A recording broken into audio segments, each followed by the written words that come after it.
Bonjour à tous, ravi de vous retrouver pour un talk auquel je pense depuis longtemps, un sujet qui concerne de nombreux chefs, car vous le savez sûrement, être chef, souvent, ne se résume pas qu'à la fonction de cuisinier. Ils sont parfois propriétaires, ils sont aussi chefs d'entreprise et pour en côtoyer pas mal, je les vois régulièrement régler des sujets qui n'ont rien à voir avec la cuisine. Alors j'ai voulu aller à la rencontre d'un chef qui a poussé le curseur encore au-delà. Car si certains, en plus de la cuisine, ont à gérer leur établissement, d'autres prennent le parti de développer leur vision plus largement et ouvrent plusieurs adresses. Pour cela, il faut un savoir-faire, un nom peut-être, de l'énergie, c'est certain, et forcément, j'ai pensé à quelqu'un qui sait cuisiner, qui parti de rien s'est fait un nom et qui, niveau énergie, explose les stats. Rendez-vous avec Juan Arbeláez. Si vous l'avez découvert dans Top Chef il y a quelques années, Juan gère aujourd'hui 14 adresses développées avec ses associés. Il est arrivé en France à 18 ans et j'ai voulu qu'il nous raconte l'ascension entrepreneuriale du jeune Colombien aujourd'hui âgé de 36 ans. Comment on construit, comment on entreprend, peut-on tout mener de front? Qu'est-ce qui, en lui, a permis de bâtir ce parcours remarquable? Bref, j'avais plein de questions et l'envie de vous livrer un entretien pour approcher la fibre du chef entrepreneur. Alors, rendez-vous à table chez Arbella, rue de Charonne, l'un de ses restaurants, et entrons dans le vif du sujet. Chef en cuisine, chef d'entreprise, comment devient-on double chef? Alors parlons de cette double énergie qu'il faut avoir, de cette double casquette quand on est deux fois chef, quand on est chef de cuisine et chef d'entreprise. Pour les gens qui ne te connaîtraient pas, est-ce qu'on peut déjà revenir peut-être aux origines et que tu nous racontes en résumé un petit peu ton histoire et la manière dont tu es arrivé à la cuisine? Écoute, Juan Arbeláez, du coup, Arbeláez, comme le nom indique, c'est consonance, c'est sonance, c'est consonance hispanique, Amérique latine, colombien. Donc, je viens de Bogota, je suis arrivé à 18 ans à Paris, avec le rêve de pouvoir, un jour, traverser les portes d'une cuisine gastronomique française. À l'époque, j'avais le rêve de travailler chez Pierre Gagnère. Rêve qui est devenu réalité. Quelques années plus tard, j'ai réussi à travailler chez lui, à Rue Balzac, dans son 3 étoiles, pendant un an. Adresse mythique. Adresse incroyable, hein. C'est vraiment une des icônes de la gastronomie parisienne. Derrière Bristol, avec Éric Fréchon, le Georges V avec Éric Briffard. Un passage à Top Chef. Pas exceptionnel, pas triste non plus. Mais qui est remarquable parce qu'il arrive assez tôt, finalement. Ça fait à peine 5 ans que t'as commencé et déjà on te repère. Ouais, ça Alors fait après 5 le ans. ressenti c'est une chose, mais néanmoins ça dit quelque chose. Ça fait 5 ans et après, je connais pas la raison, si c'est parce qu'on m'a remarqué ou tout simplement parce qu'ils avaient besoin d'un Colombien là dans les quotas de cuisinier. Je crois que ça suffit pas. Hein. Non, Désolé pour les Colombiens, mais je crois qu'il faut un peu plus qu'une nationalité. Non, je code, mais oui, enfin, c'est quand même un gros tremplin, une expérience que je vis de façon géniale. En plus, pour moi, c'est féerique. Je rencontre Denis Brusy, qui est un de mes meilleurs potes aujourd'hui, c'est mon frère. Tabata, Norbert, Jean Humbert, Flo Pietraval. Enfin, c'était une saison remarquable. Il y avait Noémie Onia aussi, il y avait Cyril Zen, il y avait. Je trouve que c'était vraiment une saison de dingue. Et en plus, ce qui est génial, c'est que j'ai gardé des gens qui m'accompagnent même aujourd'hui. Donc c'était pas juste une émission de télé, c'était pas juste un concours de cuisine, c'est un lieu de rencontre aussi, ouais. Et qui a changé beaucoup de choses pour moi. C'était aussi la première fois que j'étais mis devant la scène, hein, un peu à l'écran, et c'est là où tu vois que le regard change un peu, il y a la clientèle change un peu, les journalistes sont peut-être pas plus à l'écoute, mais sont plus curieux. Ouais. Le On banquier, devient une figure, tu deviens une figure. Ouais, tu deviens une figure. Le banquier te reconnaît, ou peut-être pas le banquier, mais la femme de ton banquier, donc du coup ton banquier. Et ça, je sais pas si ça ouvre des portes, mais au moins ça te les montre. Ça te montre qu'il y a des portes. Et derrière, à toi de te débrouiller pour déverrouiller et essayer de pousser. Mais ça va vite quand même tout ça. Tu vois, quand on parle de tes débuts, là, on s'est raccourci en 1 minute 5 ans. En 5 ans, tu te retrouves, voilà, t'as cité d'autres camarades qui sont aujourd'hui des gens connus et des figures aussi de la gastronomie. Ouais.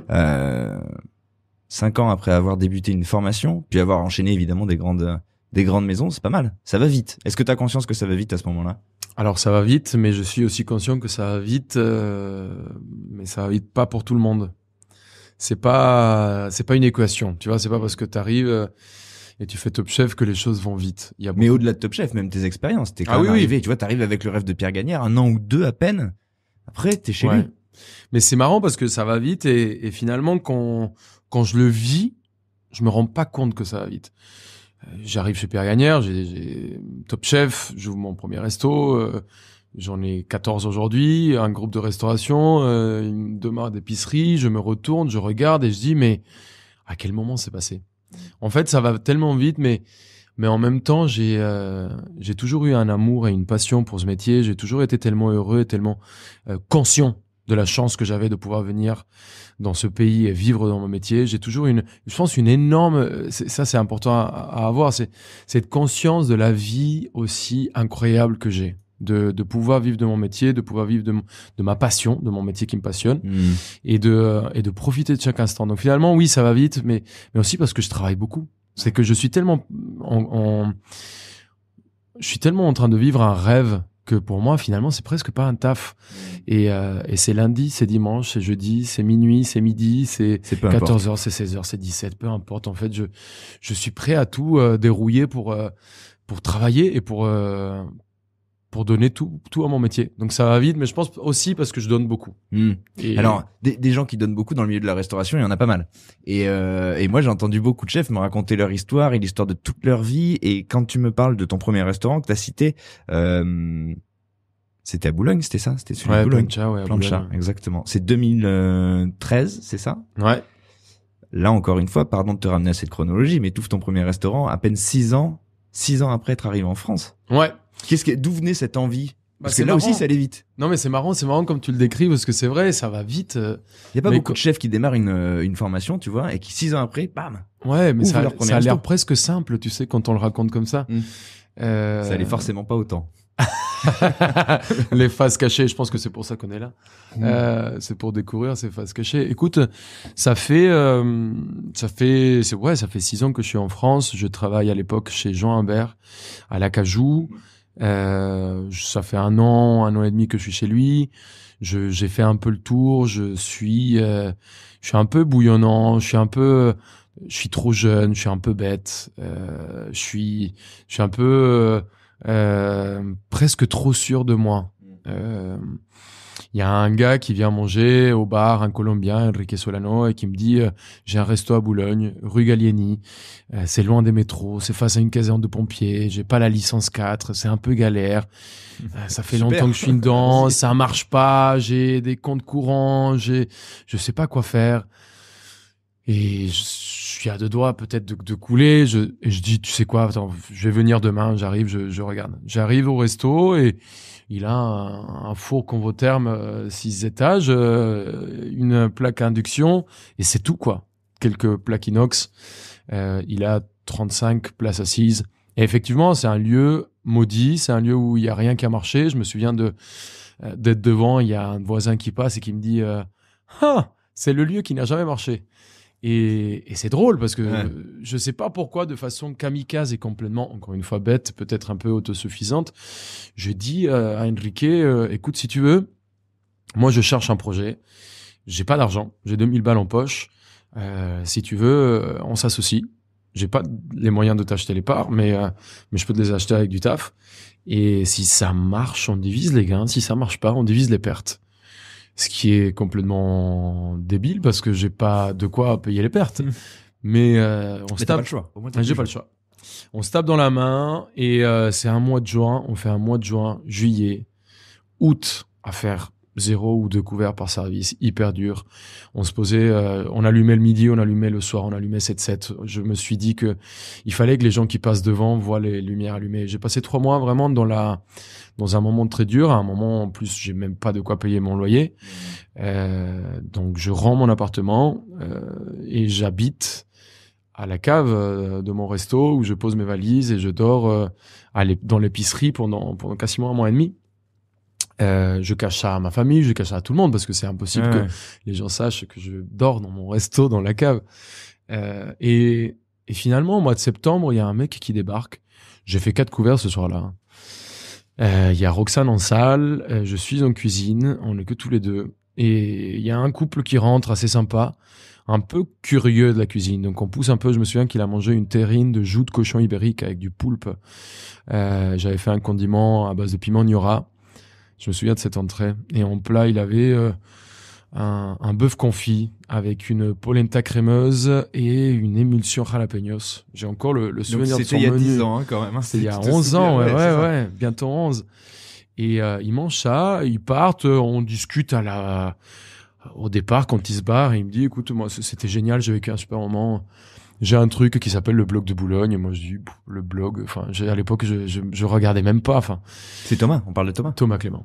Et il poste son article 2-3 jours après. Et le téléphone commence à sonner. Et je commence à être plein, et on est plein une semaine en avance, puis 15 jours, puis un mois, puis ça se passe le mot, puis je suis là tous les jours. J'embauche la première personne, je faisais 120 couverts tout seul, avec 35 places assises, 120 couverts par service. Le soir, j'arrivais à faire.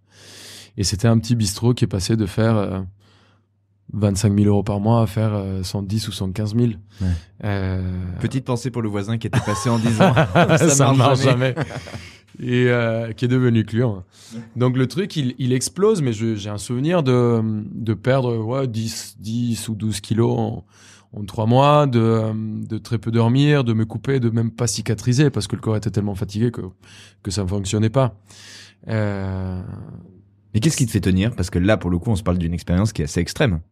Ouais, je pense que c'est Il y a une forme de fougue. On sent qu'il devait y avoir une forme de fougue. J'étais fou. J'ai toujours été un peu. J'ai toujours été hyperactif. J'ai jamais été bon à l'école parce que je tiens pas assis sur une chaise. Si vous partez en vacances avec moi et que j'arrive dans une plage, je me pose 3 minutes et derrière il faut que j'aille ramasser les déchets, jouer au volleyball, aller nager jusqu'à la bouée, sauter, faire un barbecue, appeler pour l'apéritif, quoi. Enfin, j'arrive pas à rester sur place. Mais ça a été un truc de nature. J'ai toujours été comme ça. Et surtout quand je fais ce que j'aime, c'est génial. Quand tu rentres dans un resto, qu'il y a du bruit, que ça picole, que ça paye, que la table 1 paye un coup à la table 3, que ça se drague, que ça finit ensemble, que finalement derrière ils arrivent avec un enfant, ils te racontent qu'ils se sont rencontrés chez toi. C'est génial. Enfin, ça c'est beau. Ouais. Un resto, c'est un lieu de rencontre. C'est un lieu tu deviens un psy, tu deviens un lieu de rencontre, tu deviens un lieu où tu nourris, t'es aussi un peu un hôpital psychiatrique, enfin il y a des trucs de fou, quoi. et j'ai toujours rêvé d'avoir un lieu comme ça. Avant mes 40 ans, j'en avais 25 ou 24. J'avais 24 ans et j'avais mon premier resto, donc c'était fou, mais c'était pas facile. Tu vois ce que je veux dire? Alors c'était rapide, mais c'était complètement fou de se mettre dans un lieu comme ça. C'était un truc de kamikaze. Et c'est marrant parce que il y a une fois, on a fait un truc sur l'audace. On parlait de l'audace. C'est quoi l'audace? On m'a posé cette question et j'ai dit, tu sais quoi? Ce que vous appelez, vous, des fois, les êtres humains un peu réservés et qui font attention à tout prévoir, ce que vous appelez l'audace, c'est la folie de quelqu'un. C'est la folie de quelqu'un qu'à un moment, je vais ouvrir un restaurant à Boulogne, loin des métros, dans un lieu de merde, vraiment où ça marche pas. Et tout le monde m'a dit, mais t'es fou. Et derrière, quand ça marche, les gens, ils m'ont dit, c'était audacieux de s'installer là. Donc je pense que l'audace est ça dépend à quel moment on prend le truc. Exactement. Quand on relit l'histoire et que ça a marché, ça devient de l'audace. Exactement. Et avant, c'est de la folie. C'est de la folie et c'est grâce à ce côté un peu kamikaze, je pense, c'était de brûler, que ça a été aussi vite. Ça veut pas dire que tout a marché. J'ai loupé plein de choses dans ma vie qui m'ont permis de arriver à des choses si vite. Mais en fait, c'est pas si vite. C'est que je pense que j'ai testé beaucoup de choses. Avec intensité. Avec intensité. Et pendant qu'une personne va faire 1 ou 2 projets dans l'année, moi j'en ai fait 10, j'en ai loupé 8, mais j'ai réussi 2. L'autre, elle en a loupé 1 ou 2. Donc, quand tu fais un peu le calcul à la fin de l'année, j'avais un peu plus de réussite. Mais j'en ai beaucoup de loupés. Et dans la suite, parce que ça va aller pareil, ça va s'enchaîner. Dans la foulée, il y a un resto, dans le 10e. Il y avait un autre spot à Boulogne qui était pas un resto. C'est le vin. Alors, le vin, c'est marrant parce que je te parle de ce resto qui fait 25 000 euros par mois et finalement, il tourne du jour au lendemain à 110. Et je me souviens, le conseiller qui m'appelle et qui me dit, monsieur, qu'est-ce qui se passe? Et je dis, putain, qu'est-ce qui se passe? Il y a quelque chose de mal, j'ai déconné. Non, mais qu'est-ce qui se passe? Vous avez fait quoi? parce que il y a qu'un dealer de drogue ou un narcotrafiquant qui est capable de tourner En plus, à t'es des tels colombien, chiffres. En c'est plus, chiant, colombien, ça m'aide pas trop, quoi. Et il me dit, écoutez, nous, à la banque, on serait très heureux de vous accompagner sur d'autres projets. Donc, quand t'as ton banquier qui t'appelle pour te prêter de l'argent, c'est quand même énorme. T'es dans une position de force. On avait négocié pour un projet, du coup, à Levin, 3 rue d'Aguesso, qui a duré 4 ans. C'était un projet génial parce que moi, à l'époque, Autour du pain. et du vin, Ouais. des passions que j'ai toujours eues. Tu sais, le pain et le vin, c'est un peu le Sancho Panza de la cuisine. C'est de Don Quichotte. Tu vois, c'est ces deux êtres qui t'accompagnent, qui sont toujours un peu dans l'ombre. On fait pas trop de bruit. Un peu plus aujourd'hui, parce qu'il y a eu des boulangeries, il y a des bars nature, des bars à vin nature, des trucs. On a accentué un peu, mais à l'époque, je te parle il y a C'est les 6-7 compagnons ans. silencieux de la Silencieux. gastronomie. Exactement. Ouais. C'est vraiment T'as raison. ces deux meilleurs potes, deux bons copains qui sont Ouais. toujours là, qui font pas de bruit, mais sont toujours là. Et je me suis dit, on va les mettre un peu au milieu de la scène. On va faire une carte autour du pain et du vin. On va remettre le chabreau à l'heure du jour, à goût du jour. Ce chabreau dans lequel on prenait ce coup de vin dans le bourguignon, le fond du bourguignon qui restait. On rajoutait ce coup de pinard et on venait soit boire le reste du plat avec cette acidité du vin qui marchait très bien avec la sauce, ou on venait vraiment saucer avec le pain. On a fait toutes les blagues inimaginables. Saucer n'est pas trompé, et toutes les conneries qui étaient que vous avez déjà aujourd'hui entendu un peu en cliché, mais qui était un peu ce lieu de revie de cette cuisine un peu qui était devenue presque un peu ringarde, franchouillarde, qu'on voulait. Il y a une rusticité dans cette voilà. idée-là. Et qu'on voulait rendre un peu sexy avec des très bonnes quilles de vin. Encore une fois, je te parle d'il y a 7-8 ans qu'on a commencé sur ce projet. Donc les bars à vin nature étaient un peu moins vus. Si, il y avait Yves Condeborde. Ouais. Yves qui avait, c'est le pape de ça, mais c'était un peu moins répandu. J'avais rien inventé, hein, mais pour moi c'était vraiment un lieu de vie assez cool. Donc il y a le vin qui part. Derrière on a Vida, 49 rue de l'Échiquier, restaurant autour avec mon ex-femme à l'époque, elle avait fait un livre sur comment se sentir mieux, 365 jours. Et j'avais fait quelques recettes. Je trouvais ça génial de pouvoir mettre un peu à l'œuvre un lieu dans lequel on peut se faire du bien en se faisant plaisir. Tu vois, la cuisine... que ce soit dans le bien-être sans être dans la privation et que... Ouais. En fait, moi, ça m'a un peu... fatigué parce que souvent quand on te parle de régime, on te parle de bien-être, on te parle, c'est toujours lié à un chouquet mal assaisonné, une graine sans sel, quoi. Un peu chiant. Et c'est chiant, c'est un peu chiant parce que finalement, tu vois, quand on a des grands chefs, il y a Michel Guérard avec sa cuisine minceur, on a Piège qui le fait très bien aujourd'hui avec ses recettes, cette mousse au chocolat à l'eau de pois chiche qui est géniale. Enfin, il y a tellement de moyens de manger une cuisine qui est gourmande et pas forcément chiante, quoi. Et culturellement, on l'a pas. On l'a pas. On l'a pas. Donc moi, je me suis dit, est-ce qu'on peut pas essayer de creuser ce projet? Et du coup, on a ouvert Vida. La chef était Tania Kadedou qui a fait Top Chef derrière et qui est chef aujourd'hui à Laïa. Super resto, vraiment, je l'adore cette fille, pétillant. Et, tu sais, elle est là, la même maladie que moi. Oui. Et c'est une kamikaze, elle fonce, elle pose 7-7, et pour elle, les choses arrivent vite aussi, mais c'est parce que, voilà, je pense qu'on a ce côté un peu tête brûlée. On ouvre Vida ensemble, super projet qui a duré 3 ans et demi. Un lieu qui était génial, mais à un moment, je pense que c'était temps de changer. Moi, j'avais plus trop envie de continuer un peu sur ce projet qu'on avait créé avec mon ex-femme et qui était temps de s'arrêter. Et je me cherchais énormément. Et je cherchais mes passions. J'avais envie de... Le problème, c'est que là, j'arrive à la fin, parce que ce Vida, finalement, je l'ai transformé dans un truc qui était un projet actuel, mais dont je parlerai tout à l'heure. Parce qu'après Vida, pendant Vida... Là, il y a des strates, parce que tu dis, j'ai besoin de me chercher, mais t'arrives au bout de quelques années où, bam, il y a un petit millefeuille. Là, t'as cité 3-4 adresses qui ont ouvert en quelques années seulement. Il y a plein de chats, il y a Vida. Entre-temps, il y a l'hôtel Marignan, tu vois, il y a eu Limon, Noubé, qui était un succès sans forcément l'être. C'était quelque chose qui a été vécu. Il y a eu Amer, qui était un resto avec mon colocataire de l'époque, un de mes meilleurs potes, et vraiment quelqu'un avec qui on a eu une amitié très passionnelle. C'était un de mes meilleurs potes, mais en même temps associé. C'était dur. Il y avait un pote, il y avait Michael Grou, il y a eu Pablo Naranjo. On a eu plein qui étaient mes meilleurs potes, qui m'aidaient à ce moment-là à sortir mes projets. Mais là, tu surfes sur une vague, en fait. Tu surfes sur la vague de ce banquier qui s'est dit à un moment, le mec à Boulogne, il a transformé... On a eu et derrière, on a ouvert le vin, qui a marché comme plancha les premiers 2 mois, mais après, ça s'est un peu posé. C'était pépère, ça vivait, mais moins d'intensité que plancha. Et après, il y a Vida qui a, pour le coup, bien marché. Dans ces moments-là, je rencontre... Il y a un grec qui débarque chez moi, qui pousse la porte de plancha et qui me dit: j'ai des produits superbes à te faire goûter. Le grec s'appelle Pierre-Julien Chancios. Il a un frère. Ils ont fondé une maison exceptionnelle d'épicerie fine appelée Kalios. Et le mec, il me dit: vraiment, tu verras, c'est le meilleur. C'est vraiment le meilleur, les meilleurs du produit grec sourcé par nos soins. On fait de l'huile d'olive depuis 8 générations. C'est notre livret en propre. J'ai dit: putain, le mec, il est marrant, il adore le produit, il parle, il s'y connaît, vas-y, enfin, je te passe une commande. Finalement, j'ai adoré leurs produits, j'ai commencé à travailler partout avec eux. Un jour, je fais un dîner ça va assez vite, hein, je boxe un jour dans un ring avec un gars qui était très sympa et il me fout sur la gueule fort, mais j'étais assez dur à cuire. Il me dit: toi, je t'aime bien, tu fais quoi? Je suis cuisinier, tu vas venir cuisiner pour Karl. Je dis: c'est qui Karl? Karl Lagerfeld. Je dis: c'est qui Karl Lagerfeld? T'inquiète, tu viendras m'en faire à manger pour Karl Lagerfeld. J'écoute avec plaisir. Et il me bloque un catering, un traiteur de 3 jours pour un shooting. Il me dit: t'inquiète, il y aura des mannequins. Je dis: ah, super, j'adore les mannequins. On va aller voir ça.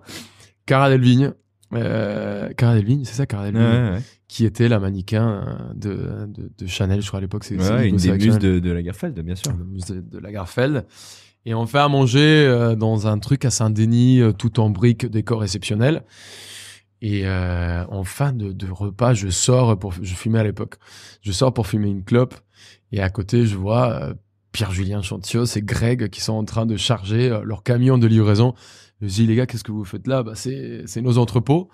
On se pose, on reboit une bière, on se dit que c'est la Coupe du Monde à l'époque et que la Grèce et la Colombie sont dans le même groupe. Moi, j'ai pris pour l'été un bar à ceviche. J'ai eu un énorme dégât des eaux qui m'a fermé plancha pendant 5 mois. Et j'avais un bar à ceviche rue Saint-Onge à l'époque. Que j'avais pris pour essayer de payer les salaires, pour essayer de sauver les meubles, pour essayer de payer le loyer, parce qu'en plus, l'assureur qui m'assurait à l'époque ne répondait pas. Et je suis encore en litige aujourd'hui. Voilà. Pour cette perte d'exploitation et tout ce que j'avais loupé à ce moment-là. Et du coup, je leur dis: les gars, moi j'ai un donc bar. C'est quand même marrant, hein. Il y a une adresse qui prend l'eau pour le coup, au sens propre du terme. Et toi, tu t'en ouvres une autre, quoi, en fait. Bah, je suis dans le jus. J'ai mes cuisiniers que j'ai pas envie de laisser, tu sais, dans la cuisine. Ouais, mais ça demande de l'énergie. Enfin, je dirais, parfois, il y en a qui sont plombés il y a des chefs qui sont plombés quand il arrive un truc comme ça. Tu te dis pas très naturellement: oh Dieu, mais je vais ouvrir une autre adresse. Ouais, mais moi, je sais pas si c'est de la bêtise, si c'est à ce côté encore une fois kamikaze, peut-être innocent, peut-être brûlé, peut-être, il y a plein de mots, je pense, de l'appeler aujourd'hui. Peut-être audacieux. Mais ça fait beaucoup. T'as conscience que ça fait beaucoup. Non, mais ça fait beaucoup. Les quelques minutes où on se parle, il y a une espèce de densité qui est déjà peut-être plus ample que la carrière entière de certains chefs. Ouais, ça fait beaucoup. Et plancha prend l'eau. Et moi, je me vois pas me tourner les pouces et attendre et patienter à que ça passe. Nicolas Châtaignier avait à l'époque table ronde. On se fait un truc dans lequel je lui dis: écoute, moi, je sais pas quoi faire, je suis dans la merde, j'ai le resto qui a pris l'eau, j'ai une équipe de dingue et j'ai pas envie de rester à me tourner les pouces. Et on se fait un deal dans lequel je prends à l'époque table ronde pour les 3 mois d'été et je fais un bar à ceviche. Ça s'appelait Cevicheria. Je pose un écran et je diffuse les matchs. Et je fais à bouffer pour tout le monde. Il s'avère que le match Colombie-Grèce, les Grecs ramènent les Grecs. Moi, je ramène ma team colombienne. Et avant le match, on se tape dans la main. On se dit: si la Colombie gagne, on part en Grèce. Si la Grèce gagne, je vous amène en Colombie. On se tape dans la main. Et bien évidemment, je me suis retrouvé en Grèce. La Colombie leur a mis 3-0. Bien mérité. Et je me souviens encore de celle-là. Du coup, on est parti faire des récoltes, on est parti en vacances, on est reparti, on est devenus potes et on est devenus meilleurs amis, presque comme des frères. Et en rentrant d'un voyage de la Grèce, on s'est dit, c'est marrant parce qu'en Grèce aujourd'hui, en France, Il y a une communauté française qui va très régulièrement. Ouais, C'est bien vraiment sûr. une destination de vacances très forte. Mm. Et finalement, en France, il n'y a pas tant d'acteurs autour de la Grèce, modernes, sympas, qui expriment cette parfaite simplicité qui est la Grèce, qui est le blanc et le bleu, basta, qui est juste les coins un peu arrondis, qui est même pas de canapé, c'est juste la pierre, tu sais, c'est de la continuité de cette ligne, l'architecture, cette parfaite, vraiment, pureté en architecture, en cuisine. Pourquoi ? Parce que c'est des produits qui sont gorgés de soleil toute l'année. Tu coupes des tomates, tu fous un peu d'origan, quelques Ouais. concombres, Ça un va peu de droit. citron et c'est fini, quoi. Mm. La feta est juste exceptionnelle, avec un peu de miel. En vrai, quand on me pose la question, c'est quoi la cuisine grecque ? C'est juste le bon produit. Le bon produit arrosé par du soleil 365 jours par an, quoi. Et c'est ça qui fait la richesse de la cuisine grecque. Donc on revient et on se dit pourquoi pas se lancer sur un projet. À ce moment-là, on est contacté par Unibail Rodamco qui nous propose de faire un concours pour gagner un restaurant dans un centre commercial. Putain, on se bat comme des malades. On a un projet qui est dingue, qui s'appelle Agora, le marché. On se donne vraiment à fond, hein. Et on le loupe. Échec. On est numéro 2. Et on est un peu triste parce qu'on voulait vraiment ouvrir ce projet ensemble. Et il s'avère que dans le jury, il y avait un mec qui s'appelle Olivier Saguez, grand architecte, qui vient d'ouvrir ses bureaux à Saint-Ouen. Et il nous dit, les gars, franchement, vous avez perdu, mais... vous avez perdu, vous avez pas gagné, mais j'ai un projet pour vous. J'ai 300 mètres carrés avec 6 ou 7 mètres d'auteur sous plafond de dingue à Saint-Ouen. On se dit, bon, vas-y, on regarde, pourquoi pas. On y va, on arrive. Mec, Saint-Ouen, il y avait rien. C'était rasé. La rue dans laquelle le restaurant existait n'était même pas référencée. Ça n'existait pas. Et là, tu dis, formidable, c'est nickel. C'est génial, c'est pas moi ça. Attends, mais ça serait pas une petite Juanito dans lequel on se lance et on dira derrière que c'était facile et que c'était rapide et que c'était simple. Et on se tape dans la main avec PJ Grec, on dit ok, on va faire un resto, comment on l'appelle ? On va faire un resto grec. Comment on l'appelle ? Bah écoute, on va mettre les plats que j'ai appris à faire avec votre grand-mère. Votre grand-mère, faut vraiment qu'on la mette en avant. C'est elle qui nous a appris, c'est elle qui déjà vous a bercé, c'est elle qui vous a mis un peu le goût du produit, et moi c'est elle qui m'a pris les plats grecs. Donc Yaya, la mamie, on va l'appeler Yaya, c'est la mamie. On a lancé ce resto qu'on a réussi à faire tourner bien les vendredis, les samedis, début de semaine on bricolait le midi, ça tournait. Qu'est-ce qu'on fait, putain, et on se pose là-bas.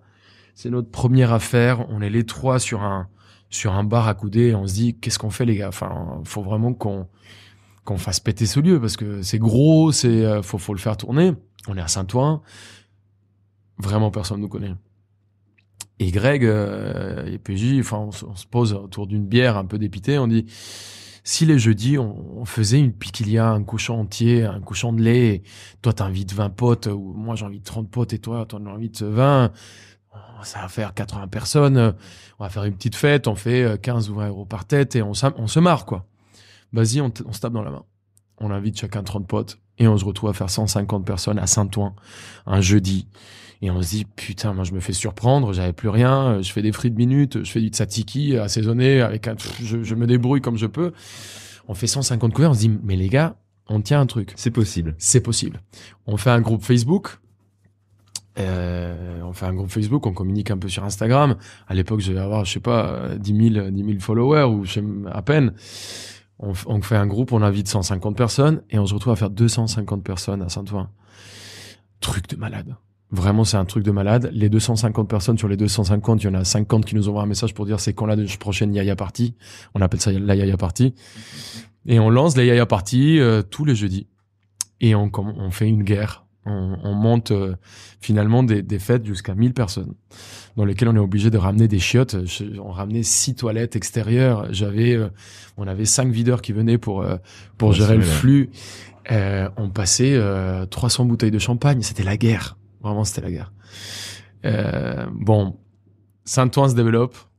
Des tours se construisent. Des voisins arrivent. Et c'était beaucoup moins marrant d'inviter 1500 personnes à la Défense, à Saint-Ouen. Donc du coup, on calme un peu l'affaire, mais finalement, voilà, le truc a pris. Les voisins nous connaissent pour les bonnes et les mauvaises raisons. Mais ça prend, et en même temps, on a une deuxième affaire qui nous est proposée dans le 19e, Secrétan. À l'époque, c'était la table d'Hugo Desnoyers, dans le 19e. Et tout le monde nous dit, les gars, qu'est-ce que vous allez faire? C'est l'autoroute du crack et de l'héroïne. Le truc se reproduit. Ah bah génial, allons-y. C'est l'autoroute du crack et de l'héroïne. Il y a que des camés devant et des morts vivants. C'est impossible à se garer. Qui va là-bas, quoi? Dans le 19e. Et là, on se regarde, on se dit, c'est pour nous, ça. C'est vraiment, c'est tout à fait notre signature. Yaya Secrétan. On lance Yaya Secrétan et finalement, énorme succès. Énorme succès. Mais alors attends, à puissant. un moment, il faut opérer le truc, il faut le disséquer. Il tient à quoi ce succès, selon toi? Vous partez comme des kamikazes et toi, depuis le début, c'est un peu l'ADN. À chaque fois, ça cartonne. Ça cartonne, oui. Enfin, pas tout le temps. Le vin, comme je te l'ai dit, ça a cartonné 2 mois. Derrière, ça s'est posé. Ça vivait. C'était bien. C'était un super projet. Vida, c'était bien. Entre-temps, Amer, c'était fini. Hein. Amer. Oui, forcément, tout n'est pas. Attends, Amer, c'est fini. Et j'en ai jamais parlé. Hein. J'ai jamais parlé à personne de ça, mais. Amer, on m'a dit, on le gère, je vais le gérer, t'inquiète pas. Donc moi, je me suis occupé des autres projets. Quand j'arrive chez Amer, normalement, mon associé gérait la salle. J'arrive un lundi, le restaurant est en chaos. Je retrouve pas mon associé. Lundi, mardi, mercredi, jeudi, je sais pas où il est. J'appelle sa mère, je suis complètement... On sait pas où il est. Et samedi, on voit sur les réseaux qu'il est parti en Australie. Il a pété un plomb. Et j'ai ouvert les bureaux de la cave, je me souviens, et il y avait les 4 tiroirs étaient remplis d'enveloppes fermées. C'est-à-dire que toutes les factures, l'URSSAF, tout était fermé. Il n'a jamais rien ouvert. C'était, j'ai ouvert la boîte de Pandore. Bien sûr, Mauricio Zillo, qui était mon pote et qui a tenu la cuisine, a tenu encore 4-5 mois, et derrière, il a dit, j'en peux plus, quoi. C'est trop dur pour moi, je croule. Enfin, on a repris le truc. Moi, je savais pas quoi faire. Enfin, ça a été très dur, hein. Et c'est là où on transforme en Vida. Et heureusement, moi, j'avais ce truc sur la main où on a su rebondir. Donc non, enfin, il y a pas que des succès. On a quand même des grands échecs. Moi, je me suis retrouvé avec il y avait plus de 150 000 € en facture à régler. Il y avait 0 dans les caisses. Enfin, c'était une guerre, hein. Et dans ces cas-là, tu te dis quoi? Tu vas puiser où? Tu te ressources comment? Comment tu trouves l'énergie pour te dire, ça va le faire? Alors, ok, le côté kamikaze, on l'a compris. Mais il y a une forme, là, il s'agit de résister. Non, mais je pense que j'ai été élevé comme ça. Je pense que finalement, j'ai une chance énorme avec un peu de recul aujourd'hui, j'ai une chance énorme de venir d'un pays où ça n'a pas toujours été facile. Ça n'a pas toujours été facile parce qu'on a vécu des choses qui sont dures, on a vécu la guerre, on a vécu les kidnappings, on a vécu la drogue, on a vécu une image hyper dure, on a vécu... Et en plus, ça nous a suivis. C'est-à-dire que moi, à 18 ans, quand je suis parti et que j'arrive en France, ça m'a toujours suivi. Je dis colombien, c'est tout de suite cocaïne, narcotrafic, Escobar, c'est tout de suite lié à ça. Donc, et je pense qu'on est des pays où on a toujours souffert, mais on a toujours souri. On a toujours essayé de garder un espèce de joie en nous. Et j'ai toujours été bercé là-dedans, dans le fait que même si c'est dur, il faut toujours aller de l'avant. Il y a et je le sors souvent, cette phrase mythique d'une chanson de Calle 13 qui chante avec Toto La Momposina et plusieurs chanteurs d'Amérique latine. La chanson s'appelle Latinoamérica. Et il y a une phrase exceptionnelle qui dit l'Amérique latine, c'est un peuple à qui on a coupé les jambes mais n'a jamais cessé de marcher. Et je trouve ça très fort. Ouais. Et s'il n'y a pas la joie, s'il n'y a pas le sourire, on ne tient pas. On tient pas. Et on s'en fout, tu vois. Il y a pas de quoi manger. Des fois, on a tiré sur nous. Des fois, on est 50 millions de personnes à payer les conneries de 200, de 300, de 1000, j'en sais rien, tu vois. Mais on les paye même aujourd'hui, ces conneries. Et on n'a jamais cessé de sourire. On n'a jamais arrêté un carnaval. On n'a jamais arrêté une fête. On n'a jamais arrêté une joie. Donc, je pense que cette culture m'a beaucoup aidé. Cette culture d'essayer de voir le verre à moitié plein et pas toujours à moitié vide. Je me suis dit, avec beaucoup d'humilité, beaucoup de recul, hein, j'ai toujours rigoler des problèmes qu'on a en France, parce que on a une tendance culturelle à avoir toujours la plainte facile, à oublier qu'on a de la chance. Ouais, on se plaint facile. Et moi, quand je suis arrivé, je regardais, et quand tu travailles pas, t'as le chômage, et quand t'es malade, tu vas à la sécurité sociale et tu te fais rembourser, et aujourd'hui, tu t'abandonnes un poste et tu peux être payé, enfin, un peu moins maintenant, je crois, mais c'est fou. Ouais. C'est fou la chance qu'on a, et je trouve que c'est génial, hein. C'est pas une critique. Ouais, bien sûr. C'est pas une critique, mais je trouve ça dingue, la chance qu'on a en France. Mais alors là, tu mets le doigt sur un truc qui est très important. C'est la notion culturelle du rapport qu'on peut avoir au travail, à son pays, à l'énergie qu'on va y mettre. C'est vraiment un truc culturel. En France, par exemple, quand on est chef et chef d'entreprise, ton parcours, celui que tu as décrit là, il pourrait être un petit peu insolent. On parle souvent en France de réussite insolente. C'est troublant comme formule, et ça en dit long, en fait, sur l'incapacité qu'on a souvent en France à accepter qu'on entreprenne et qu'on réussisse, ou qu'on aille vite, ou qu'on fasse beaucoup. Est-ce que toi, t'as ressenti, par exemple, dans le milieu des chefs, de la gastronomie, parfois de la défiance, de la jalousie, ou des choses comme ça? Ou est-ce que t'as trouvé de la solidarité, du soutien, de l'appui et de l'enthousiasme? C'est mitigé, j'imagine.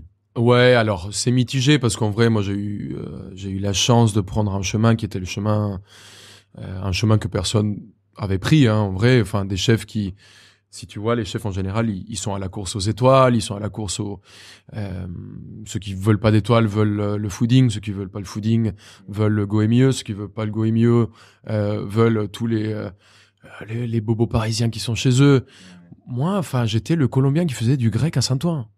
T'imagines enfin, comment tu veux une réussite avec déjà ce début, avec cette appellation. Derrière, enfin, il y a plein de chats, quoi. Enfin, c'était dans le truc du cul du monde. Ouais. Et derrière, il y avait un maire, j'étais même pas chef là-dedans, je l'ai loupé. Derrière, il y a eu Vida, où c'était un truc de légumes, où il y avait 80% de légumes, il y avait pas de viande rouge, il y avait pas... Quand aujourd'hui on me dit putain t'es un insolent, t'as eu un succès parce que c'est facile, enfin j'ai envie de leur dire mais enfin est-ce que c'était vraiment facile? Mon père tu connais le prénom de mon père, tu connais le nom de famille de mon père, c'est Arbeláez. Enfin est-ce que ça représente pourquoi quelque chose?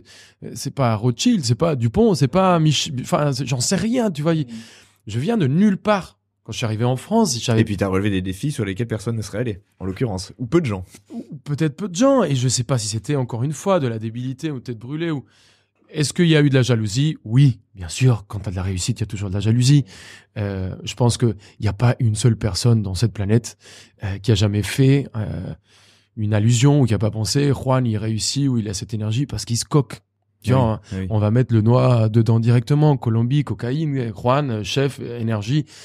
Enfin, la cocaïne, chez nous, en Colombie, elle nous a fait tellement de mal. Et on porte ce fardeau pendant tellement longtemps que pour nous, c'est une putain de pourriture. Pour nous, la cocaïne, c'est quelque chose c'est une malédiction qu'on porte aujourd'hui tous les jours. Et pour tout le monde, c'est un tabou. Pour moi, ça ne l'est pas d'en parler de ça parce que j'en ai chié de cette image. J'en ai souffert. Sûr. Parce que aujourd'hui, à l'époque, quand je suis arrivé, il y avait une dizaine de pays dans le monde dans lesquels j'avais pas besoin de visa. Les pays, je les connaissais pas. Donc, t'imagines, on porte ça de façon très dure. Moi, le premier joint que j'ai fumé dans ma vie, c'était à Hollande. J'avais 22 ans. Pour moi, la cocaïne, elle part à l'extérieur. Tu vois, c'est un business qui se vend aux États-Unis, en Europe, en Colombie. La consommation, enfin, quand t'es gamin, tu n'es pas dedans, surtout que c'est tellement cher. C'est inaccessible. Donc, il y a eu beaucoup de jalousie, il y a eu beaucoup d'histoires qui ont été dites. Mais en même temps, j'ai eu la chance de prendre un chemin qui était un peu différent à celui de tout le monde. Donc, quand j'ai rencontré Emmanuel Renaud, quand j'ai rencontré Guillaume Gomez, quand j'ai rencontré Pierre Gagnère, quand j'ai rencontré Eric Fréchot, j'étais pas forcément un gars qui était à la guerre des étoiles. Donc, je suis pas un concurrent. J'étais trop jeune pour être un concurrent. J'étais trop... Pareil avec les chefs qui étaient de ma génération ou génération entre deux. Enfin, quand c'était Akram, quand c'était Lignac, quand c'était Aleno, quand c'était... Je suis pas une concurrence, je suis un peu ce gamin, un peu... Tu faisais ton chemin en parallèle, ouais. Exactement, un peu loin. Électron libre. Électron libre, présent. On sait pas ce qu'il fout. Il y arrive, mais on sait pas ce qu'il fout. Et un peu je pense d'une façon un peu ovni, je pense, et c'est ça qui m'a permis peut-être d'évoluer en étant ami avec tout le monde sans forcément avoir une vraie vraie jalousie, une vraie confrontation. Aujourd'hui, j'ai senti de 3 ou 4 gars vraiment de la jalousie, qui est même pas fondée parce qu'on n'est pas en concurrence. Mais enfin, aujourd'hui, je peux dire que j'ai plus d'amis que d'ennemis, quoi. Mais culturellement, au-delà de ces clichés, tu vois, qu'on peut calquer maladroitement parfois sur les gens, il y a aussi une histoire d'image. En France, on a souvent du mal à considérer qu'une personne puisse assumer 2 rôles. Et toi, par exemple, ce qui est intéressant, c'est que si on tape ton nom sur Google, forcément, on tombe sur ton site qui est référencé, qui porte ton nom. Et la baseline, enfin ce qu'on trouve en dessous sur Google, c'est chef de cuisine, entrepreneur, chef d'entreprise. Enfin, tu assumes. Tu vois, cette dualité-là. Ce qui est pas très courant en France. Tu vois, en France, souvent on dit, s'il est pas en cuisine, enfin, s'il est entrepreneur, c'est qu'il peut pas être en cuisine. Enfin, tu vois ce que je veux dire. Ouais. On a du mal à concevoir qu'on puisse être bon sur 2 terrains. En France, quand tu vas au restaurant Ou qu'on puisse le japonais, prétendre même, tu vois. en France, quand tu vas au restaurant japonais, t'as envie de voir qui derrière? Un japonais. Quand tu vas dans un restaurant français, t'as envie d'avoir un français derrière. Quand tu vas dans un restaurant arabe, tu vas un arabe derrière. Et bah, tu vas aux États-Unis ou tu vas à Londres, et ben c'est pas pareil. Tu vois, t'as une ouverture d'esprit, parce que pour moi, la cuisine, c'est le seul langage universel qu'on pratique tous. On a tous besoin de bouffer. On a tous besoin de se nourrir. Et qu'on aime ou pas, on a tous besoin. Et pour moi, la cuisine n'a pas de frontières. La cuisine n'a pas de passeport. La cuisine n'a pas de limite. Tu vois, moi, j'apprends tous les jours. J'ai un souvenir d'un voyage à Israël où je suis tombé, mais mon cerveau, on l'a pris dans un shaker, on me l'a bougé dans tous les sens, de la qualité des produits, de l'ouverture d'esprit, pareil, Londres, enfin, je reviens pareil de New York, dans lequel j'ai bouffé dans des restos et je pense qu'en France, on a une tendance à mettre les gens dans des cases, on a une tendance à avoir envie que oui, le cuisinier soit cuisinier, que le chef soit chef, que le japonais soit japonais, et que le français soit français. Mais tu vois, tu parles des pays anglo-saxons, c'est pas rien, parce que là, il y a une culture entrepreneuriale qui n'est pas là, qui n'est pas aussi présente et développée en France. Non, et regarde le succès quand t'es aux États-Unis. Tu parles de ton salaire sans aucun problème, tu parles de tes restos sans aucun problème, tu parles de ton succès, de tes boîtes. On t'appelle chez Oprah Winfrey pour parler de how amazing it is, ouais, c'est ça. and how amazing your success story, tu vois, c'est le truc. Waouh! Ici, le gars il faut qu'il se taise, tu vois. Il faut qu'il se taise, il faut pas le dire, faut toujours rester un peu réservé. Alors, moi, j'essaye pas de gueuler sur tous les toits que c'est un succès, parce qu'en plus, il n'y a pas de succès sans échec. Et je trouve en France, on a plus tendance à parler du succès que des échecs, de façon un peu discrète. Mais on a plus tendance à ça. On a beaucoup de tendance à se plaindre, mais il y a, oui, je sais pas, je me suis dit que j'allais pas me laisser mettre dans une case et que j'allais prendre les choses comme mes racines me l'ont appris. J'ai une chance énorme d'être adopté par ce pays qui est exceptionnel, qui est la France, à qui je dois mon métier, à qui je dois un respect éternel, la raison pour laquelle je suis toujours là et toujours avec autant vraiment d'admiration et de respect pour ce pays. Mais en même temps, sans se trahir. Et en même temps, sans trahir mes origines, sans trahir cette joie que j'ai de regarder en arrière et me dire, putain, chaque goutte que j'ai versée de larmes, de transpiration, et ben, ça a payé. Et pourquoi je dois avoir honte de ça? Enfin, on me l'a pas offert. J'ai pas gagné à l'euro-million, j'ai pas un père qui est riche ou une mère qui est riche.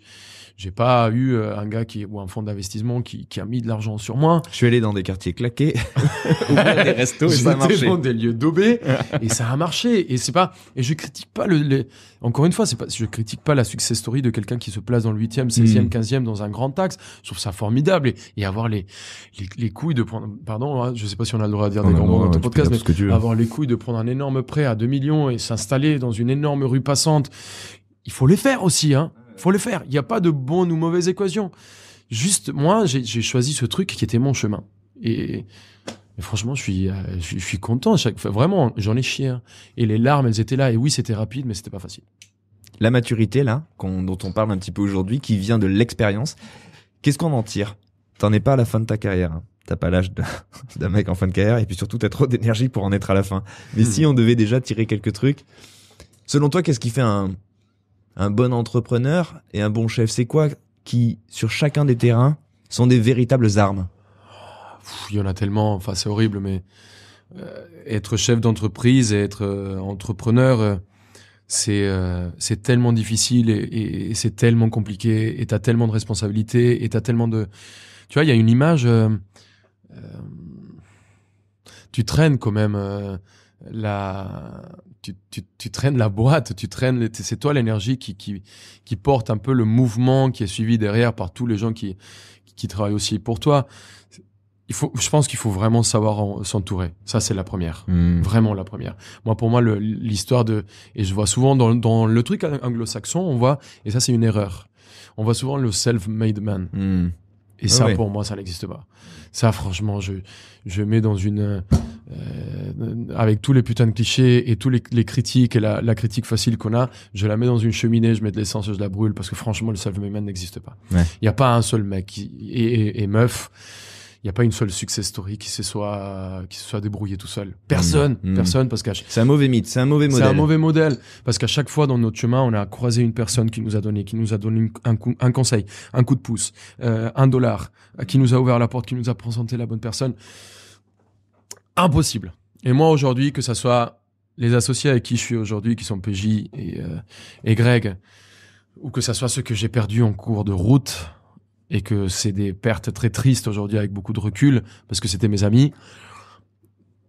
Quelques-uns à cause de moi, quelques-uns pas forcément à cause de moi, mais et j'en assume mes erreurs. Je pense qu'on se construit pas seul. On se construit toujours avec quelqu'un, on se construit toujours avec les équipes qui nous entourent. Et moi, la chance que j'ai eue, c'est avoir des très bonnes personnes sur mon chemin. PJ et Greg. Enfin, sans eux, je pense que je serais toujours aussi heureux parce que je pense que je suis de nature heureux. Peut-être d'autres personnes. C'est aussi nous qui appelons ce genre de choses. Oui. C'est ton énergie et ta disponibilité qui fait que ces gens aussi se trouvent sur ton chemin. Bien sûr. Mais ça tombe pas du ciel. Et ça tombe pas du ciel. Mais tu vois, aujourd'hui, ça va faire 10 ans qu'on se connaît, peut-être plus de 10 ans, et on est toujours aussi liés, on est toujours aussi amis, on a toujours autant d'envie d'entreprendre, et on a toujours envie de se louper, et on s'est loupé plein de fois. Mais on est toujours soudés, et on est toujours aussi solides.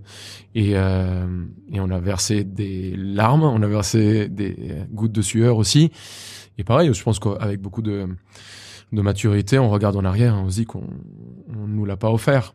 Donc je dirais ça, les gens qui t'entourent. Lorraine Vigo, Sandra Santoni, Jim Perrault, François Laurent, Andrés Bolivar. Enfin, je sortirai Dimitri Jurgis, je te sortirai tous les noms des gens qui m'ont accompagné aujourd'hui et je me souviens de chaque prénom. Sans eux, je serais rien. Enfin, j'aurais jamais réussi ce que je réussis. Est-ce qu'on peut faire par exemple, pour que les gens se rendent compte, là aujourd'hui, tu gères combien d'endroits, d'adresses? On a 14 adresses dans le groupe. Enfin, notre Eleni, qui est du coup la société, à un moment quand on avait Yaya Secrétan, Anthony, Lille, Basurto Tignes, Basurto Paris. Ouais, il fallait s'organiser un peu. Il fallait s'organiser. On s'est rendu compte qu'il y a des postes qui étaient qu'on devait utiliser de manière transversale. Donc on a créé Eleni, qui est notre groupe de restauration, notre holding, où on est associés, Greg, PJ et moi, à 33%. Et on s'est dit, on met tout dedans, quoi. On met tout dedans et on va essayer de bosser les trois pour nous trois. Et donc il y a combien d'adresses là dans Eleni? Il y a 14 restos. Aujourd'hui, on a 250 personnes. Plus certaines qui en extra et qui vont et qui viennent. On a 250 en fixe. Alors je pose cette question pour un truc et je vais le dire parce que c'est un truc qui s'est passé en off tout à l'heure, c'est que malgré ça, malgré ton implication, malgré toute cette adresse, moi quand j'arrive ici, je te vois en train de gérer, de porter des bouteilles, de régler une histoire de poubelle. Et voilà. Et quand tu disais qu'être chef d'entreprise, c'est aussi traîner cette énergie. Et tu vois, c'est marrant de voir que t'as tout ça en responsabilité, mais que t'es quand même là pour des choses qui peuvent paraître très quotidiennes et très basiques. N'empêche que t'es là. Je savais que t'arrivais. Ouais, donc t'avais prévu cette histoire de poubelle. De me laisser les 30 bouteilles là et de me perdre une poubelle pour te montrer que finalement. Évidemment, et que t'es sur tous les fronts. Je comprends. Non, en vrai, tu sais. Non, mais c'est une belle illustration de ce que ça peut représenter justement de porter une entreprise. C'est pas juste avoir une idée, être derrière une caisse et tout ça. Je me suis rendu compte, en fait, aussi, tu demandais quels sont les bons guidelines d'un bon entrepreneur. Il faut que les gens te suivent. Il faut que les gens te respectent. Et moi, j'ai toujours été partisan du fait de... Les gens te respectent et les gens te suivent si t'es capable de mettre les mains au sale. Si t'es capable de vraiment te salir les mains et transpirer avec eux. Ouais, avec eux. Et c'est ce que j'essaye de faire moi aujourd'hui, c'est que quand je suis dans mes restos, je suis derrière le fourneau, ou je suis en salle en train de servir les clients, ou je suis en train de faire l'écart des vins, ou je suis en train de bouger l'écart des vins, ou je suis en train de goûter des vins, ou je suis en train de faire des ouvertures, je suis en train de commander des poubelles à verre parce qu'on n'a pas assez, je suis en train de faire la planche qu'on s'est gavé. Pour moi, il n'y a pas de métier qui soit au-dessus de l'autre. Pour moi, il n'y a pas de métier qui soit crade. Pour moi, il n'y a pas on fait un métier qui est génial. Tu sais, on a la chance d'avoir un outil de travail qui permet de rendre les gens heureux. Est-ce que tu te rends compte de cette phrase? Enfin, pour moi, c'est énorme. C'est énorme. On a un métier qui permet de rendre les gens heureux. De créer de la vie. En fait, moi, quand tu décrivais ce truc au début de notre entretien où tu disais les gens se rencontrent, les gens parlent, les gens s'invitent, les gens se draguent, les gens machin. En fait, c'est la vie. C'est un petit théâtre de vie et c'est toi qui le rend possible. Moi, j'ai vu des rencontres se faire chez moi. J'ai vu des enfants, des premiers enfants arriver chez moi de ce couple. J'ai vu des mariages se fêter après le premier enfant qui est arrivé trop tôt. J'ai vu des ruptures. J'ai vu chez nous, on voit des Gabriel Garcia Marquez, des Spielberg et tu vois tout chez nous. Tout. Des histoires à ne plus en pouvoir, quoi. Pour moi, comme tu dis, c'est la vie. C'est beau. Il y a un autre pan de ta vie qu'on peut pas occulter, c'est la présence que tu as pu avoir dans les médias. Moi, tout à l'heure, j'ai encore redécouvert des trucs en regardant ta biographie, parce que on se parle il y a eu France Télé, il y a eu Eurosport, il y a eu TF1, il y a eu TMC aussi, chez Quotidien. Il y a RTL, les grosses têtes. Et j'ai découvert que tu avais même fait du doublage dans Encanto, que j'ai vu il y a pas longtemps, avec mes enfants, qui est super. Et tu te dis, mais bon, le mec n'en a déjà pas assez de son boulot, parce que c'est du boulot. Moi, je sais ce que ça représente, ce côté-là, en l'occurrence. C'est quoi l'énergie? Pourquoi on va aussi sur ces terrains? Pourquoi toi t'y vas? À ce point, en plus. Il y a plusieurs raisons. Parce que juste, il y a des gens qui, comme moi, font partie de ce milieu-là, de ce côté-là, donc le journaliste, les médias, et qui en font moins que toi, qui déjà par ailleurs a pas mal de choses. Oui, c'est vrai, mais alors dans ce côté hyperactif, il y a aussi, et je pense que j'ai toujours eu un côté un peu enfantin et enfant, un grand garçon qui a toujours fait de la résistance pour jamais grandir, et je me suis toujours battu contre mon, je sais pas, cet adulte qui essayait de s'installer en moi. Et j'adore être toujours ébloui par tout ce qui m'arrive. J'adore croquer mais vraiment croquer la vie à pleines dents. J'adore le fait de pouvoir vivre des expériences que je me dis, enfin, qui sont uniques. Ouais. Qui peut se dire que tu joues dans un Disney. Tu fais la voix d'un personnage de Disney. Moi, je te jure, j'ai fait une vidéo pareil. Enfin, j'ai fait une vidéo là, il y a 15 jours. Je disais, maman, on est dans le métro. J'étais dans toutes les stations de métro de Paris, dans tous les couloirs. Et alors, je pas suis pour fasciné. Le film, en l'occurrence, non, là, c'était pour le livre. Pour le livre. Oui. Mais ça me fascine. Et oui, j'ai fait autour d'un dîner bourré à Basurto, je reçois la table 89, qui est la table en face de la cuisine. Il y a François-Xavier de Maison, qui est un bon copain, qui est devenu un bon copain parce que c'est un mec qui a un palais exceptionnel. Une des rencontres les plus formidables que j'ai fait, qui est devenu un très bon ami. C'est vraiment un de mes meilleurs amis. Et il fait un dîner avec le patron de Disney à l'époque, Boualem Lamane, qui est un mec génial, vraiment. On s'entend tout de suite, on est en train de boire des coups, il passe un repas de dingue, on se boit un rhum hechicera à la fin du repas, et dans ce rhum, il est 2h30 du matin. On est en train de le finir, et il me dit, le prochain Disney, c'est sur la Colombie, tu feras une voix. Là, il est 2h30 du matin, je dis, ouais, bien sûr, enfin, ouais, je ferai le Disney. Il raccroche. Il part, pardon. Et le lendemain, à 7h du matin, j'ai un message de lui qui me dit, est-ce que tu es disponible jeudi pour faire les essais? Et je dis, les essais de quoi? De la voix pour le Disney. Et je dis, putain, mais c'est fou. Et je me retrouve à faire cette voix, la voix d'Agustin, qui est le père de l'héroïne du film. Et qui est, alors j'ai 20 lignes dans le film, mais l'expérience est unique. Je me dis que là où j'étais, il y a les plus grands comédiens français qui sont passés pour faire des voix. Il y a Depardieu, il y a Payet, il y a Omar Sy. Enfin, t'imagines, pour moi, je rentre un peu dans le panthéon des enfants où t'as fait une voix de Disney. J'ai trouvé ça formidable. Ouais. Donc, non, en vrai, toutes ces expériences que c'est de la gourmandise. On se parle de gourmandise, en fait. Depuis le début, t'as un appétit, en fait, de vie, d'intensité, de vibration. Oui, je pense que j'ai une énorme peur de la mort. Énorme.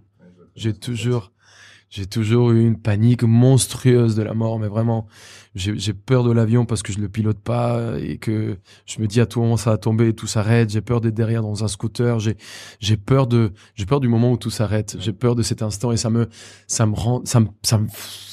j'ai des coups de panique de ça. Vraiment, quand j'y réfléchis à ce noir éternel. Donc tu te dis, tant que je suis là, il faut que ce soit dense. Moi, j'ai pas envie de regretter.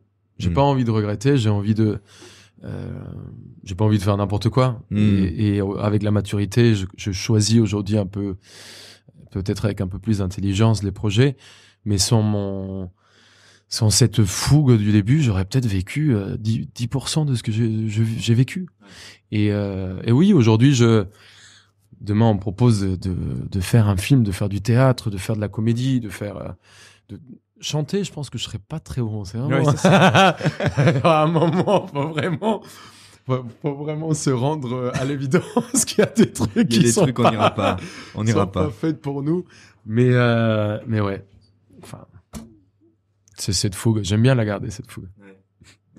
C'est ce côté un peu enfant. C'est surtout je pense, ce côté un peu naïf, toujours ébloui par tout ce qui arrive. Même aujourd'hui, enfin, peu importe. J'ai mangé dans tellement de gastro. J'ai eu la chance de goûter à des 2 étoiles, à des 3 étoiles, au meilleur restaurant au monde.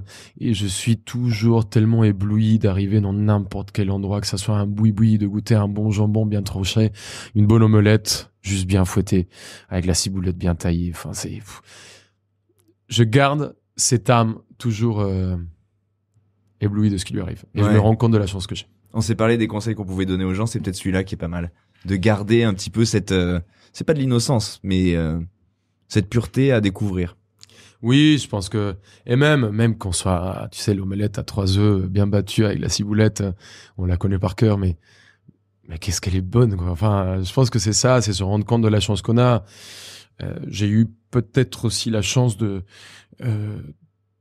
d'en chier pas mal et de croiser des gens qui en chiaient plus que moi. Et ça m'a toujours peut-être gardé aussi la tête sur les épaules et les pieds sur terre. J'ai croisé des chemins, des gens qui sont des vrais combattants. Enfin, aujourd'hui, je raconte mon histoire un peu en me disant ah ouais, c'était dur et tout ça, mais à côté d'histoires formidables que j'ai pu croiser, enfin, on est rien. Enfin, on a vraiment beaucoup de chance. Il y a un gars qui m'a vraiment, 2 gars, enfin 3. Il y a trois expériences qui m'ont vraiment bouleversé. Je suis ambassadeur d'une association qui s'appelle Andy Surf, et j'ai eu la chance de faire surfer des gens en handicap. Et il y avait 2 enfants autistes avec qui j'ai surfé. Et on a dans l'eau, finalement, visiblement, tu crées un lien avec des enfants que tu peux pas créer sur Terre. C'est 2 mamans, c'est un couple de 2 mamans qui élevaient ces enfants, qui les ont adoptés. Et je me souviens de leur énergie, de leur force. Et je me souviens de comme c'était dur, tu vois, de ce contraste d'être dans l'eau avec ces enfants qui forcément sont là, ils ont besoin de toi, mais il y a peu d'empathie envers toi. Enfin, les signes d'amour sont différents. Ce jour-là, c'était bouleversant. Et en sortant, enfin, moi, j'étais un peu je l'ai caché jusqu'au moment où je me suis retrouvé juste avec les personnes qui géraient l'association. Et il y a un gars qui me dit, enfin, le problème, c'est que quand tu fais une leçon de surf avec un enfant en handicap, avec un enfant autiste, tu lui donnes une leçon de surf et tu prends une leçon de vie. Et c'est ce que j'ai pris ce jour-là. La deuxième, c'était Théo Curin. Théo Curin, c'est un mec à qui que j'ai croisé plein de fois. Hein. Je sais pas si vous le remettez, mais c'est un nageur qui a fait les Olympiades, qui aujourd'hui, c'est un gamin hyper beau, avec une puissance et une énergie de dingue. Et moi, j'ai pas trop de soucis à parler des choses, même quand elles sont dures. J'adore mettre les pieds dans le plat et qu'on parle des choses quand elles sont dures. Et je me souviens de lui avoir demandé, et on en parlait, et lui a demandé comment il est arrivé là, et il raconte son histoire de comment il a dû apprendre à marcher. Il a perdu ses jambes. Ouais. Et il a réappris à marcher. Et le gamin, il te dit, mais enfin, ce qui est nul dans votre vie, les gens qui ont des jambes, c'est que vous avez de la chance d'apprendre à marcher qu'une fois. Alors que moi, j'ai eu 2 fois la chance d'apprendre à marcher.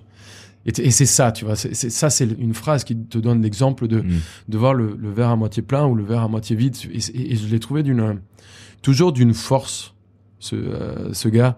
Enfin, c'était un gamin à l'époque, mais aujourd'hui, mais d'une force. Il est venu à des Yaya Parties, d'ailleurs. On a fait des Yaya Parties ensemble. Et le troisième, je l'ai croisé là, récemment. J'ai fait Objectif Top Chef avec Johan Comte. On a sillonné les routes françaises et il y a un gamin avec une force incroyable, vraiment un battant. C'est Mounia. Mounia, il a une histoire formidable, pareil. Enfin, il est parti. Je crois qu'il était de Guinée, si je me trompe pas. Il traverse l'Afrique, il traverse la Méditerranée. Il perd son meilleur ami en Méditerranée. Il a 14 ans quand il part. Il traverse l'Europe. Il arrive en France. Il bataille, mais vraiment, il bataille. Et le vrai mot batailler, quoi. Pas nous où on bataille pour choisir si c'est Chardonnay ou Pinot Noir. Enfin, tu vois ce que je veux dire. C'est de la vraie bataille, quoi. On se rend pas compte. Et il arrive en France et ce gamin, il nous met plein la gueule, quoi. Mais plein la gueule. En cuisine, avec ses plats, avec ses idées, et on se dit, putain, des fois, nous, on est assis sur un trône en train de dire que c'est un peu Dieu. Ouais, j'ai pas le produit, ou j'ai pas le... Et ce gamin, il bataille, il te sort des trucs, mais exceptionnels. Je pense que, voilà, c'est des histoires qui marquent, que je garde en tête. Et voilà, c'est une philosophie de vie que j'ai envie de garder. Si, c'est peut-être un petit conseil. Gardons un peu le sourire même en des situations un peu difficiles et feu, quoi. Et feu. Faut que je te parle d'une adresse en Race Campagne, ça va te plaire. Il faut qu'on ouvre un resto là-bas. Il y a personne qui passe devant, ça va être super. C'est vrai. J'aimerais trop. Ça, c'est pour moi, ça.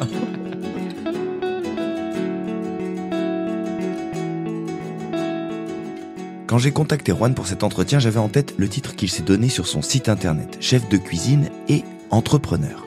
Entrepreneur, c'est pas chef d'entreprise, c'est pas un constat ou un statut, c'est une action. Le chef d'entreprise a un poste, il le gère, l'entrepreneur entreprend. Je voulais donc, au-delà du récit du développement de son entreprise, approcher l'énergie du gars. Et vous me direz ce que vous en avez pensé, mais moi, je suis sorti de cet échange dans un super mood. Motivé, positif, avec l'envie d'accomplir de nouveaux projets. Bref, il m'a transmis son énergie et ça fait partie des grandes qualités d'un entrepreneur ou d'un manager. Je repense à des séquences de cet échange et je me dis que je vais vous en isoler quelques-unes pour en faire des petits best-of. L'importance des autres, le verre à moitié plein, la fougue qui dit finalement qu'on va trouver dans un lieu ce qu'on voudra bien y investir de soi. Dormir dans sa cave, bon ça on n'est peut-être pas obligé, mais que ça fait du bien d'entendre une détermination comme celle de Juan, surtout quand cette détermination ne vise qu'à partager et rassembler. Merci, chef. Et merci à vous d'avoir écouté ce talk. Mettez-nous des étoiles et envoyez-nous des commentaires. Moi, ça m'aide à faire connaître ma petite entreprise. Allez, je vous donne rendez-vous lundi prochain pour un nouvel épisode, une nouvelle histoire, un nouveau chef. Salut!